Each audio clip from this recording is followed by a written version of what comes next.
आप देख रहे हैं अनमोल न्यूज 24 खबरों की नई उमंग। बलौदाबाजार के पूर्व विधायक, अधिवक्ता एवं समाजसेवी स्वर्गीय पंडित वंशराज तिवारी की 99वीं जन्म जयंती के अवसर पर चंदा देवी तिवारी हॉस्पिटल बलौदाबाजार में 18वें रोग निदान शिविर का सफल आयोजन हुआ। शिविर का शुभारंभ देवी देवताओं एवं स्वर्गीय पंडित वंशराज तिवारी एवं उनकी धर्मपत्नी स्वर्गीय चंदा देवी तिवारी के चित्र पर माल्यार्पण एवं आरती कर किया गया। निःशुल्क रोग निदान शिविर का लाभ लेने सुबह से ही लंबी कतारें नजर आई। स्वास्थ्य जांच की प्रक्रिया में सर्वप्रथम मरीजों का पंजीयन किया गया। उसके बाद संबंधित विषय विशेषज्ञ के पास सलाह के लिए भेजकर इन मरीजों को उचित स्वास्थ्य परामर्श दिया गया। इस प्रकार इस शिविर में सैकड़ों मरीजों ने अपना उपचार कराया एवं स्वास्थ्य शिविर का लाभ उठाया। हॉस्पिटल के संचालक डॉक्टर नितिन तिवारी ने बताया कि बाबा जी की स्मृति में शिविर का आयोजन मेरे पिता डॉक्टर प्रमोद तिवारी के द्वारा सन 2007 में प्रारंभ किया गया था। इसी कड़ी में रोग निदान शिविर का आयोजन हुआ, जिसमें स्त्री रोग, उदर रोग, नेत्र रोग, अस्थि रोग, शिशु रोग, दंत रोग, कैंसर रोग समेत सामान्य रोगों की जाँच विशेषज्ञ चिकित्सकों द्वारा की गई। स्वास्थ्य जांच शिविर में कुल 362 मरीजों की सामान्य जांच एवं आवश्यकता पड़ने पर 55 मरीजों का खून पेशाब जांच, 34 मरीजों का एक्सरे, 58 मरीजों की सोनोग्राफी, 10 मरीजों का ईसीजी निःशुल्क किया गया एवं सभी मरीजों को निःशुल्क दवा का भी वितरण किया गया। निःशुल्क स्वास्थ्य जांच परीक्षण के बाद हार्निया के 7 एवं हाइड्रोसील के 12 मरीजों को 7 मई मतदान करने के बाद उन्हें 8 मई को सर्जरी के लिए बुलाया गया है। डॉक्टर प्रमोद तिवारी ने शिविर में आए सभी सम्माननीय नागरिकों, जरूरतमंदों एवं उपचार कर रहे विशेषज्ञ चिकित्सकों का आभार व्यक्त किया एवं आने वाले वर्षों में शिविर में और भी अन्य तरह की जांच एवं अन्य बीमारियों के विशेषज्ञ चिकित्सकों से उपचार की सुविधा बढ़ाने की बात कही। सन 1995 से श्रीमती चंदा देवी तिवारी चिकित्सालय का उद्घाटन हुआ। हमारे पिताजी कुछ विशेष रूप से ध्यान दिए थे कि इस एरिया में खासकर महिलाओं और उनसे होने वाले बच्चे से संबंधित कॉम्प्लिकेशंस बहुत ज़्यादा होते हैं, जिससे मृत्यु रेट ज़्यादा है। ऐसी परिस्थितियों में उन्होंने विशेष रूप से फिर इस चिकित्सालय को धीरे धीरे आगे बढ़ाना शुरू किया और पहले यह चिकित्सालय आज जहाँ पिताजी की मूर्ति है उस जगह पर था। फिर पिताजी की मृत्यु के पश्चात हमारे दिमाग में आया कि क्योंकि उनके दिमाग में ये हमेशा से रहा कि यहाँ के लोगों की सेवा निःशुल्क हो सके, इसलिए उनके नाम पर हमारे चिकित्सालय में उनकी मृत्यु पश्चात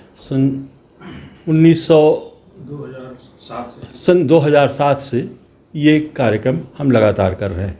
लगभग 18 वर्ष से उनके जन्मदिन या पुण्यतिथि पर हम लोग कोई न कोई कार्यक्रम करते हैं, क्योंकि पहले शासकीय चिकित्सा से पूरा इलाज नहीं हो पाता था। हमको अपने अस्पताल से भी कुछ दवाइयाँ मिलाना पड़ता था या फिर दीगर और खर्चे उनकी व्यवस्था करनी पड़ती थी। लेकिन जब से स्वास्थ्य बीमा योजना प्रारंभ हुई तब से फिर हम स्वास्थ्य बीमा योजना का भी सहयोग इसमें लेने लग गए, जिसमें होने वाले ऑपरेशंस के कुछ पैसे का भुगतान सरकार से ले लिया जाता है और बाकी ऐसे भुगतान जो नहीं हो पाते हैं उनको हमारा चिकित्सालय स्वयं पूरा वहन करता है।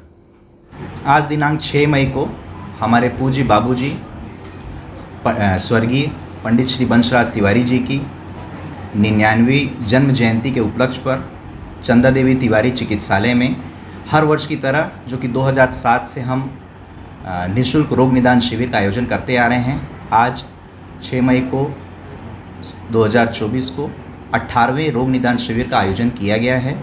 इस रोग निदान शिविर में सभी प्रकार की बीमारियों की जांच 6 मई को की जाएगी और आगामी लोकसभा चुनाव को देखते हुए मरीज का परीक्षण कर उन्हें ऑपरेशन की तारीख, जिन्हें आगे के इलाज की ज़रूरत होगी, ऑपरेशन की तारीख देकर इलेक्शन वोट कास्टिंग के बाद 8 और 9 तारीख को उनका इलाज किया जाएगा। हर वर्ष की तरह जैसा हम पिछले विगत वर्षों से देखते आ रहे हैं, लगभग 30 से 40 ऑपरेशन इस शिविर में किए जाते हैं और सभी विभाग जैसे कि obs and gynae, general surgery, urology, orthopaedic, ENT, medicine, ये सभी विभाग मिला करके 200 से 250 मरीजों का निःशुल्क परीक्षण एवं इलाज किया जाएगा। डॉक्टर गीति शंकर तिवारी ने कहा कि इस शिविर का उद्देश्य उन मरीजों का उपचार करना है जो किसी कारणवश या पैसों की कमी से उपचार से वंचित रह जाते हैं। वर्ष में एक दिन ऐसे मरीजों को शिविर के माध्यम से हम इलाज उपलब्ध कराने का एक छोटा सा प्रयास कर रहे हैं। आज का जो शिविर है ये 18वां निःशुल्क रोग निदान शिविर है जो कि हमारे दादाजी की जन्म दिवस के उपलक्ष्य में रखा जाता है। इसकी शुरुआत मेरे ससुर जी डॉक्टर प्रमोद तिवारी जी ने 18 वर्ष पहले की थी और पहले शिविर का संजोग ऐसा था कि उसका उद्घाटन भी दादाजी के द्वारा किया गया था। लगातार 18 वर्षों से इस शिविर का संचालन सुचारू रूप से किया जा रहा है चंदा देवी तिवारी हॉस्पिटल बलौदाबाजार में। इस बार का रिस्पांस तो बहुत ही अच्छा है। क्या है, अभी जैसा मतलब जो समय अभी चल रहा है कि चुनाव का समय है, शादी ब्याह का समय, हमको तो ये लग रहा था कि आज के शिविर में रिस्पांस हमको कम मिलेगा, पर सुबह जब इस भीड़ को देखे तो हम लोग अति प्रसन्न हुए ये देख के कि ये दिखाता है कि लोगों का विश्वास इस क्षेत्र के लोगों का जो चंदा देवी तिवारी अस्पताल में है ये उसे दर्शाता है। सभी प्रकार के मरीज आ रहे हैं। जैसा कि आप जानते हैं हमारा हॉस्पिटल इस क्षेत्र का मल्टी स्पेशलिटी और सुपर स्पेशलिटी हॉस्पिटल है, तो सभी प्रकार के मरीज, महिलाएं, गर्भवती महिलाएं, सर्जरी के पेशेंट्स, ऑर्थोपेडिक्स के पेशेंट्स, बच्चे, नवजात शिशु, डेंटल पेशेंट, आँख के पेशेंट्स, सभी प्रकार के पेशेंट्स आज यहाँ आ रहे हैं। हम यहाँ सुने हैं कि चंदा देवी हॉस्पिटल में शिविर में फ्री में इलाज होते ऐसे करके, तब हमन एक बच्चेदानी में थोड़ा से दर्द वर्द होत रिसना होकर चेकअप करवावे रहे। मोर भाई बहू हरे ओला चेकअप करवाए वाला हम। तो यहाँ की ट्रीटमेंट कैसे लगी सर? मिले हो भी डॉक्टर में से? हाँ, डॉक्टर मन से मिले हैं, अच्छा व्यवहार भी अच्छा से करी, सेवा पेशेंट मन के मतलब वहाँ सही तरह से मिले हमान हाँ, और अच्छा तरीका से जांच भी हुई से, वेट भी करे नहीं पड़ी से, सब मतलब जतका भी कर्मचारी हो हमारे मन से अच्छा व्यवहार से बात करे से। शिविर के बारे में कहाँ से पता चली सर? हाँ, मतलब इसने मतलब एक दूसरे से बात से मिली से कि शिविर लगे है हर साल का मतलब पुण्यतिथि में पुण्य माता पिता पुण्य है जन्मदिन में शिविर लगाते करके ना तब आए हैं। श्री राम। पंडित बंसराज तिवारी हमारे दादाजी, जिनके पुण्य स्मृति में प्रत्येक वर्ष यह आयोजन किया जाता है। आज 18वां वर्ष है इस कार्यक्रम का और 2007 से लगातार ये रखा जा रहा है, जिसमें आज तक हज़ारों मरीजों ने इसका लाभ उठाया है। हाइड्रोसिल, हर्निया, बवासीर के ऑपरेशन हुए हैं और जनरल बहुत सारे मरीजों को निःशुल्क दवा वितरण और इलाज किया गया है। और आज भी मतदान के एक दिन पूर्व का दिवस है, उसके बावजूद भी बहुत अच्छी भीड़ है और प्रत्येक वर्ष इस आयोजन का जो ज़रूरतमंद लोग हैं वो इंतज़ार करते रहते हैं और ये हमारे लिए संतुष्टि की बात है। जय श्री राम। आप सभी को बता दें कि पंडित बंशराज तिवारी का जन्म बलौदाबाजार के तत्कालीन पटेल सैनिटेशन पंचायत के अध्यक्ष पंडित महावीर प्रसाद तिवारी के पुत्र के रूप में 6 मई 1925 को हुआ था। वे 3 बहनों में इकलौते भाई थे। बालावस्था में ही पिता के स्वर्गारोहण के उपरांत अल्पायु में ही पटेल पद पर पदस्थ हुए। महात्मा गांधी जी से प्रेरित होकर 1940 में पटेल पद से इस्तीफा देकर स्वतंत्रता आंदोलन में सक्रिय भूमिका निभाई। 1946 में कांग्रेस समाजवादी पार्टी के सक्रिय सदस्य रहे। वकालत के साथ राजनीति में सक्रिय रहते हुए दोनों ही माध्यम से असहाय एवं कमजोर वर्ग की भरपूर मदद की। बार काउंसिल में सचिव रहते हुए पृथक छत्तीसगढ़ राज्य एवं बलौदाबाजार को जिला बनाने की मांग मुखरता से करते रहे। आपातकाल के दौरान अपने साथियों के साथ तत्कालीन दमनकारी कांग्रेस सरकार के विरुद्ध जुलूस निकाला, जिसके फलस्वरूप गिरफ्तार करके राजद्रोह का मुकदमा चलाया गया। समाजसेवी नेता मधु लिमय एवं जॉर्ज फर्नांडिस के साथ रायपुर सेंट्रल जेल में भी रहे। 1977 में जनता पार्टी की सरकार बनी एवं पंडित बंशराज बलौदाबाजार विधानसभा से निर्वाचित हुए एवं 1980 तक विधायक एवं विधान परिषद के मुख्य सचेतक रहते हुए बलौदाबाजार को पानी की समस्या से मुक्ति दिलाने के लिए शिवनाथ नदी सोनाडीह से पाइपलाइन द्वारा जल प्रदाय योजना लाकर पानी उपलब्ध कराया। कोरसी नाला पर बड़े पुल का निर्माण, नगर को गांवों से जोड़ने के लिए सड़क पुलियों का निर्माण, न्यायालय में अतिरिक्त जिला सत्र न्यायालय की स्थापना, क्षेत्र के एकमात्र निजी महाविद्यालय को शासन के अधीन कर शैक्षणिक सुविधा उपलब्ध कराना, नगर में टेलीफोन एक्सचेंज, डाकघर, पानी टंकी का निर्माण, शासकीय अस्पताल को प्राथमिक स्वास्थ्य केंद्र से बढ़ाकर सुविधाजनक एवं चिकित्सक उपलब्ध कराना आदि प्रमुख कार्य हैं। 9 फरवरी 2006 को उनके देहावासन के बाद से उनकी स्मृति में उनके पुत्र डॉक्टर प्रमोद तिवारी ने बलौदाबाजार मुख्य मार्ग चौड़ीकरण के लिए नेताजी सुभाष चौक पर कीमती भूमि शासन को दान कर दी, जिसके बाद स्थानीय प्रशासन द्वारा मुख्य मार्ग को पंडित वंशराज तिवारी मुख्य मार्ग बलौदाबाजार के नाम कर दिया गया। पिताजी का स्वभाव इस क्षेत्र में बहुत अक्खड़ और समझ लीजिए कि कुछ डर जाने जैसा रहा है, प्रसिद्ध रहा है, लेकिन वो वास्तव में ऐसे नहीं थे। जब भी जिससे ही बात करते थे बहुत मिलनसार रूप से बात करते थे और उसको उसकी जो आवश्यकता होती थी उसके अंत तक पहुंचाते थे, चाहे उससे उनको अपने पैसे, अपने जेब से भी पैसा क्यों न देना पड़ जाए, किसी बड़े बड़े अस्पताल, कोर्ट कचहरी तक क्यों न जाने पड़ जाए। यहाँ ऐसे कई केस हैं जिनमें बड़े बड़े केसेस में वो जबलपुर हाई कोर्ट से या बिलासपुर हाई कोर्ट से जीत कर आए हैं, छोटे लोगों का जो अपने अपने बड़े बड़े मुकदमे यहाँ छोटे कोर्ट से हार गए थे। तो इसी तरह उन्होंने भी जब भी आवश्यकता पड़ी, जैसे मेरे को पता है हमारे बलौदाबाजार क्षेत्र में जब पानी की बहुत तंगी हुआ करती थी, तब वह बिना किसी संकोच के तात्कालीन मुख्यमंत्री के घर पर सीधे उसके बेडरूम तक जाकर उससे बात किए। तात्कालीन जो जल मंत्री थे रामानंद सिंह जी, उनने भी सहयोग किया और उस ज़माने में 34 लाख रुपए की एक योजना इस बलौदाबाजार के लिए सेंक्शन हुई थी।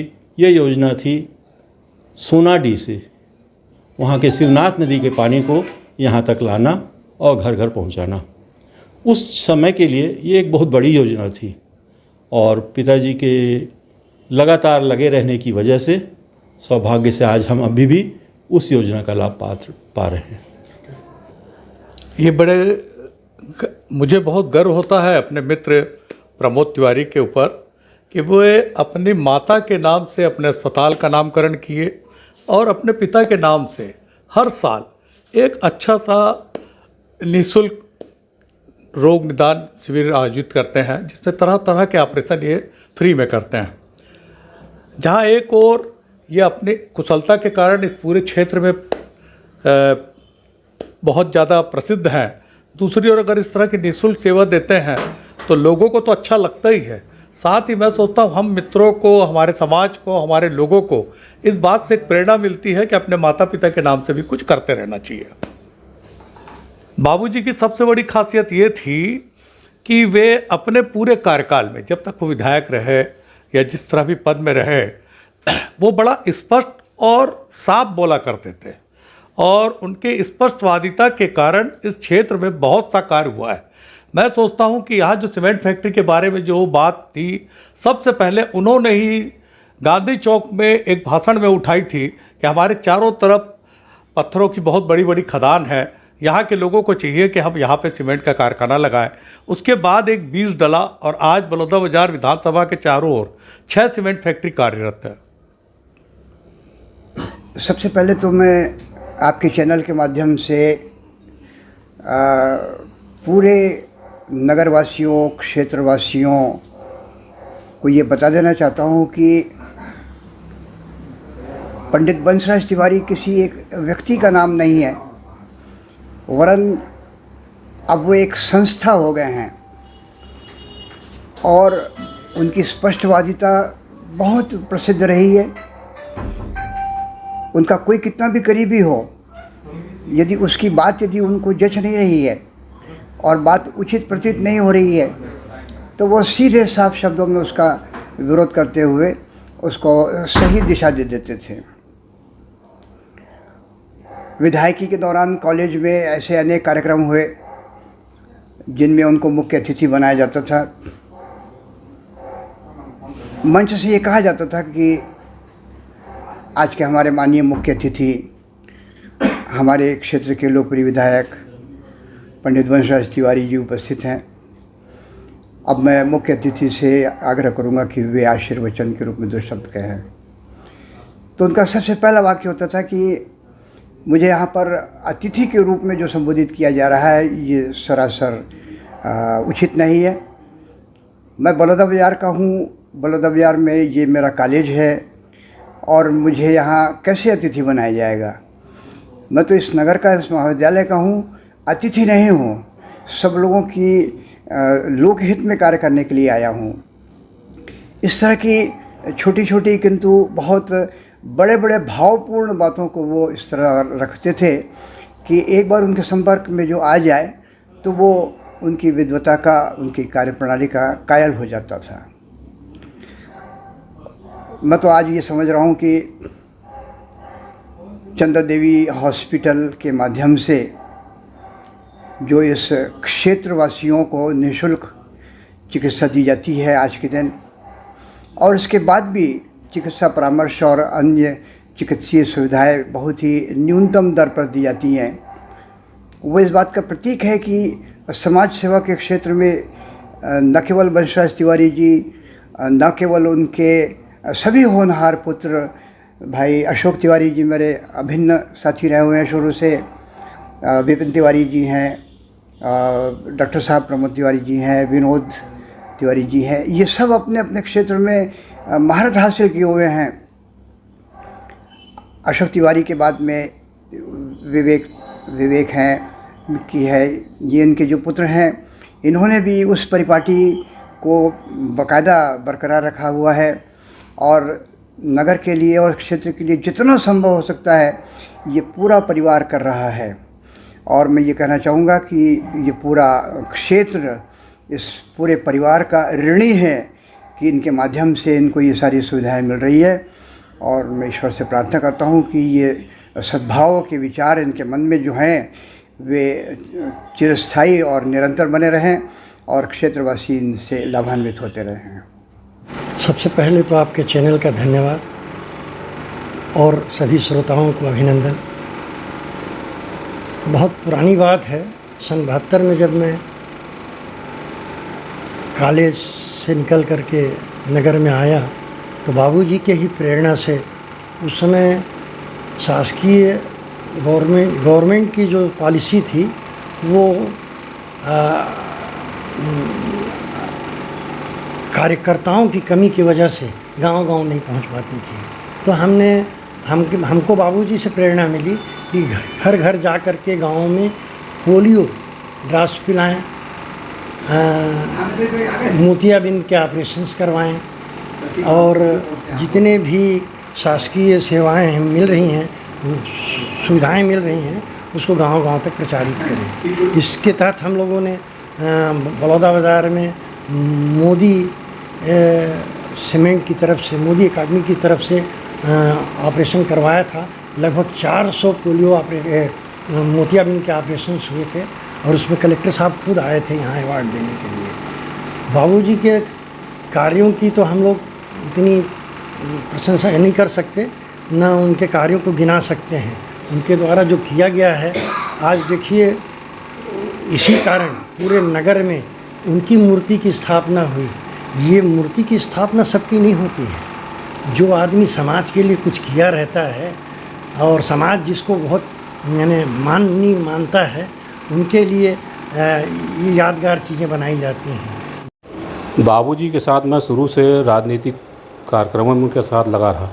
आजकल देखा जाता है कि हर कोई अपना नाम कमाने के लिए काम करता है, लेकिन बाबूजी की एक आदत थी कि वो नाम से ज़्यादा काम पे विश्वास करते थे। इसीलिए देखिए यहाँ पर जल योजना, पुत्रीशाला और खुर्सी नाला का पुल, कॉलेज का काम, अस्पताल का काम, इतना काम करा, लेकिन कहीं भी उनके नाम को आपको शिलालेख नहीं मिलेगा। उन्होंने पहले ही मना कर दिया था, मुझे नाम नहीं चाहिए, मेरे काम से लोग मुझे जाने। इतने अच्छे स्वभाव के थे। जय श्री राम। पंडित वंशराज तिवारी मेरे दादाजी, वो मेरे बहुत करीब थे। एक उम्र के बाद आदमी वृद्धावस्था में अधिकतर घर पे ही रहता है। और मैं जब जानने लायक हुआ, समझने लायक हुआ, उस वक्त वो घर में ही रहा करते थे। उनके बारे में मैं अक्सर सुना करता था कि वो बहुत ही कर्मठ, कद्दावर और निर्भीक किस्म के व्यक्तित्व थे और क्षेत्र के छोटे से छोटे काम के लिए वो तुरंत ही, पहले तो उनके समय में भोपाल हुआ करता था विधान परिषद, तो वो वहाँ जाया करते थे अक्सर और लगभग अपने विधायकी काल में वो भोपाल में ही लगभग आना जाना उनका प्रतिदिन रहा करता था। और क्षेत्र के विकास के लिए उन्होंने दिन रात मेहनत की, दिन रात सेवा की और वो सोचते थे कि क्या चीज़ मैं बलौदाबाजार में और ले आऊँ। जैसे कि रेलवे लाइन हो, उन्होंने खुद स्वयं से अपने हाथों से नक्शा खींचा था कि निपनिया से लेकर के तिल्दा तक कैसे इस लाइन को पहुँचाया जा सकता है, बलौदाबाजार किस तरह से जुड़े। बलौदाबाजार में पानी की समस्या थी, उसको देखते हुए उन्होंने शिवनाथ नदी से सीधे पाइपलाइन के लिए भीड़ करके काम किया और वो तुरंत उनके कार्यकाल में ही पूरा कार्य भी संपन्न हो गया।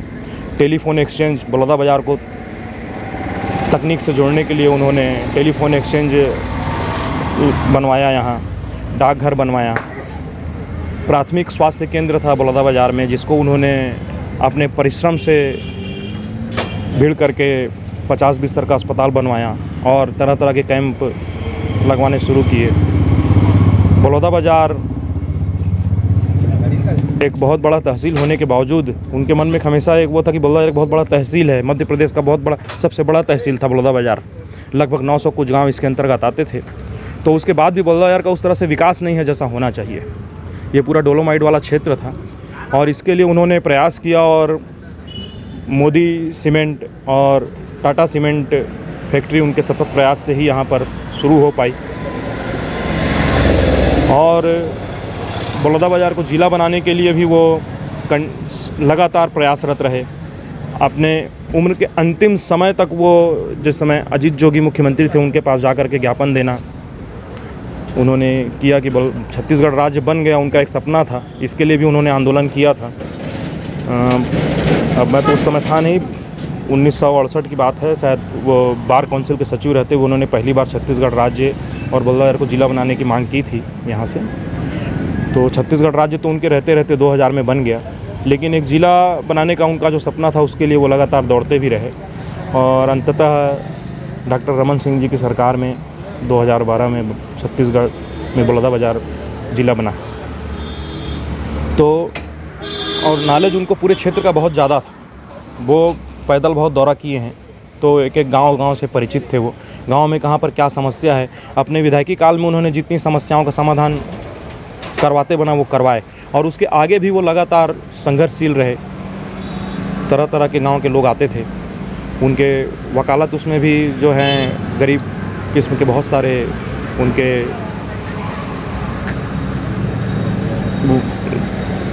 आते थे जो कि संपन्न नहीं थे कि वो अपना केस लड़ सके। उनका केस वो स्वयं अपने पैसों से लड़ लिया करते थे।